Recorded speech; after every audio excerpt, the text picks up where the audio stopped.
လာတက်နေတယ်ပတ်ပတ်အဲ့ဒါခုမှတကယ်အိန္ဒိယမမိုင်မောင်ဘာလို့မမဝိုင်းပန်းလေးစိုက်နေတာအဲ့ဒါကလောင်းကြတော့အခုရင်ဒီခြေလောင်းနဲ့ခုလည်းမမဝိုင်းကဒီပန်းပင်နှစ်ပင်ကိုပြန်ပြီးတော့စိုက်မယ်ကျင်းလူပန်းပင်လေးကပို့ပြီးတော့လှလာတယ်ဆိုရင်မမဝိုင်းကကျင်းလူစိုက်ဟုတ်တယ်ကျင်းလူပြောလိုက်ဟုတ်တယ်ဆက်ကျင်းလူတကယ်လားမောင်ဂရိအဲ့ဒါတကယ်တော့မမဝိုင်းဂရိဂရိပဲတကယ်တော့မောင်ဂရိဂရိဂရိဂရိဂရိ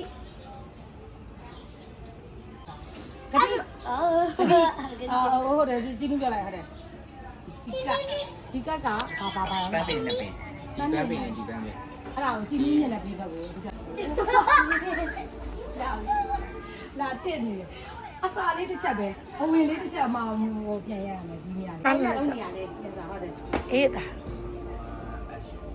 မမိုင်မောင်ဘာလို့မမဝိုင်းပန်းပင်လေး